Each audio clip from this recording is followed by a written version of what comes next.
Hi, everybody, and welcome as we talk about another SLIG course. I'm Sherry Hudson-Passy from the SLIG committee, and with me I have Rebecca Whitman Koford, who is going to talk to us about her upcoming SLIG class, Capital Kin, Researching Ancestors Who Lived in Washington, D.C. This sounds like a fabulous title. I'm excited about this. Give us a brief overview of the course. I'm excited about it as well. You know, DC just doesn't get enough love, but it is such a major part of obviously our country's history and so many other things. Well, first, let me tell you who is joining me, because these are the superstars. First of all, we'll have in alphabetical order, we'll have Leslie Anderson. She is a retired archivist and librarian right there in DC, and an African-American specialist. So I'm just tickled to have her with us, because her knowledge and expertise in this area and with African-Americans is going to be a major asset. We're going to have Gary Ball Kilborn. He is just so good at religious records, and there are so many churches in DC alone. You just wouldn't believe how many we could stick into one single city. We'll have Deborah Hoffman, who is an expert in Maryland, and she's going to bring in some information about the creation of DC and its association with Maryland. We'll have Richard G. Sayre. Rick, oh my gosh. I don't know anything that Rick doesn't know at this point. He's a military expert and an expert in DC. He lived in this area for some time.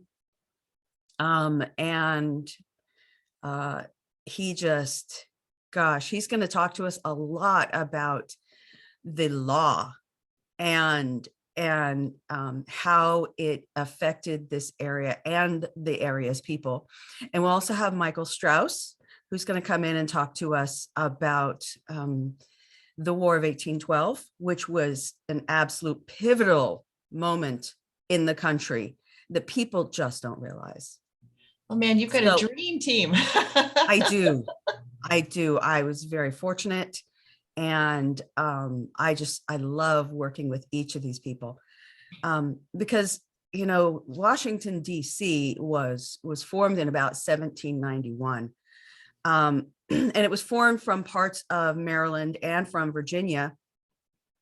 And just the creation of it alone, with the influence that it has had, is so significant, not just on the people there, but on the whole country. But our presentations are going to focus on those ancestors who lived in or came through DC, because the records are, well, difficult to find. And I know all records are difficult to find, but DC, given that its governance is so much different than anywhere in the country, it's still governed by Congress. Yeah, that makes a difference. It makes a difference in where the records are put. Right. It is completely different. And there is so much to be found about the people. This sounds fascinating. Now, are there any prerequisites? Do you have to, be a certain level? What do you need to know before you come to this class? Well, I think this really is definitely an intermediate course that will hopefully take you to a more advanced level in DC records. That's our objective. But you really do need to know about researching before you come, because we're going to start at a level assuming that people are not beginner researchers, right, that they are ready to take their research and their knowledge and take it even further with the record groups that we introduce them to. Sounds like a fabulous class. It makes me wish I had DC ancestors. I don't have any, as far as I know, that I've ever found. But sounds like a fascinating class, and it's an area that I don't ever remember seeing a course focused on before. So this is really going to fill a need. I can't remember anybody doing an entire course on DC either before this. Long overdue. Long overdue. Really. Well, I Because so appreciate many you. people traveled through this area. Yes, yes. I was just gonna say, I appreciate you coming on and talking to us about it. Kind of let people know what the course is all about. Is there anything else you can think of that we didn't touch on to help people understand and get them to register?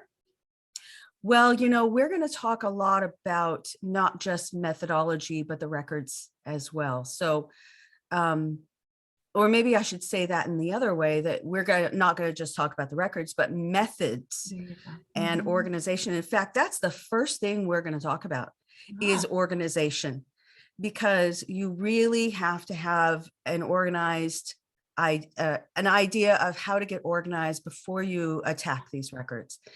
And each of our days is going to be set up so that there's a theme to the day, so each of the days is going to kind of build on itself all day. For example, the first day is going to talk about organization and governance and repositories. So we're going to start right off so that you understand what is available in there. Now, our course is not a tour of repositories in DC. It's a tour of repositories that affect the people that lived in DC. Gotcha. After that, we'll have a day of vital records and probate. After that, we're going to talk about church and peoples for a whole day. Wow. And those will be not just the religious records, but the records of African Americans as well. And then Thursday, law and military. You see a lot of law here. Yeah. It is, well, that makes sense. And we'll finish up with some of my favorites. Well, everything's my favorite, but land and maps. Yeah. And we'll use case studies all the way through. The thing about DC is just that it's a hub of politics, news media, innovation, immigration, and social progress, or where advances in civil rights were frustrated. And it is basically the point where every war that the country has ever fought has been part of DC's history. It was the edge of fighting for both the Civil War and the War of 1812 before it. And for African Americans, it was the most progressive city in the South before the Civil War. Public education started as early for African American children as 1807. That doesn't mean it wasn't frustrated left and right. But it continued as a leader in educational programs for African Americans, just as an example. But like I said, the records are so hard to find and in so many unique places that you really would never find them. I mean, who would know that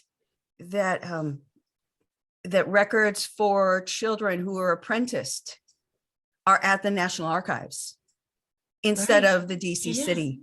Exactly. Or that some of them are online with Family Search, but some are not of the same record group.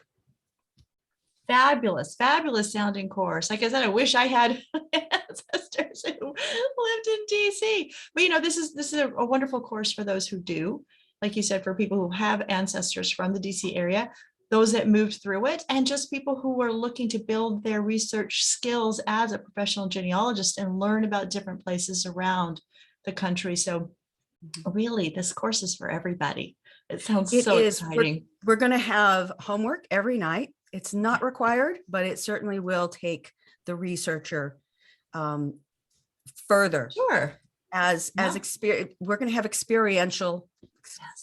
We're going to have ways to have people experience the records, even though this is a virtual course, and a couple of workshops where we're really getting together and into the course. It into sounds, the records ourselves. it sounds great. Thank you so much for coming and talking to me today about this course. And I'd like to encourage everybody to make sure you watch out for registration. And if this sounds like the course for you, jump right in there and get registered. Thank you so much. We'll talk to you all again. Thank you. Thank Bye-bye. you. Bye. Thanks so much. Bye-bye.